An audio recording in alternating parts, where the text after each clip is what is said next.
Tunnel बन रहे हैं, अब अरुणाचल में एयरपोर्ट बन गए हैं, रेलवे लाइन बन गए हैं। तो ये सब देख करके चीन भड़क गए हैं। तो हम तो चीन को खुश करने के लिए बॉर्डर एरिया को हम लोग अंधेरा में तो नहीं रख सकते हैं। चीन बहुत ही घबराया हुआ है, खफा है, भड़के हुए हैं। नामकरण करने से क्या कोई बदल जाएगा क्या? मेरा जगह है, मेरा ज़मीन है, मेरा पहाड़ है, उसमें चीन कैसे आकर के नाम रखेगा? हम लोग चीन को उल्टा नसीहत देना चाहते हैं कि ऐसा हरकतें ना करें। दो बड़े देश हैं और दो बड़े मुल्क आपस में अगर मिल के बैठेंगे तो अच्छा है।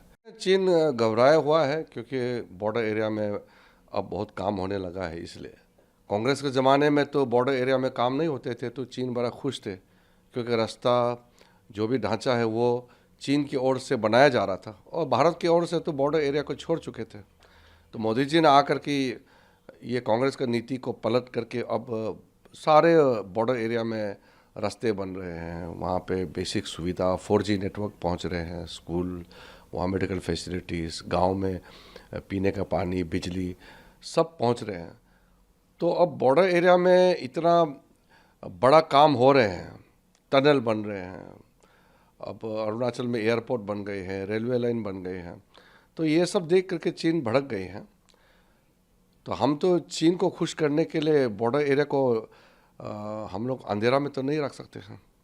मोदी जी ने शुरू से कहा कि उनका प्राथमिकता बॉर्डर एरिया है और नॉर्थ ईस्ट के पूरे स्टेट्स और ख़ास करके जो बॉर्डर एरिया हैं जिसको कांग्रेस ने छोड़ चुके हैं उसको फिर से मुख्य धारा में लाना है। तो ये काम बहुत तेज़ी से चल रही है, इसलिए चीन बहुत ही घबराया हुआ है, खफा है, भड़के हुए हैं। तो इसलिए वो जो नामकरण हो रहा है, तो नामकरण करने से क्या कोई बदल जाएगा क्या? मेरा जगह है, मेरा ज़मीन है, मेरा पहाड़ है, उसमें चीन कैसे आकर के नाम रखेगा? कोई फ़र्क नहीं पड़ता है। हम लोग चीन को उल्टा नसीहत देना चाहते हैं कि ऐसा हरकतें ना करें। दो बड़े देश हैं और दो बड़े मुल्क आपस में अगर मिल के बैठेंगे तो अच्छा है और तालमेल में रहें तो ठीक है।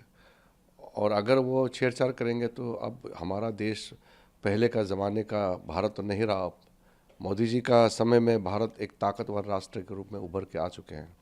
अब ये सब डराने से धमकाने से भारत हिलने वाला नहीं है। हम मजबूत से खड़े हैं और सारे अरुणाचल के जनता अपने आप को पक्का भारतीय मानता है और कोई उसमें डिस्टर्ब नहीं कर सकते। हमारा टेरिटरी में आकर के कोई हस्तक्षेप करेंगे, नामकरण करेंगे तो ये हमारा जो आत्मा को चोट पहुंचते हैं। इसलिए हम लोग बहुत गुस्सा है और चीन का इस हरकत से हम लोग अरुणाचल के सब लोग नाराज़ हैं, गुस्सा है।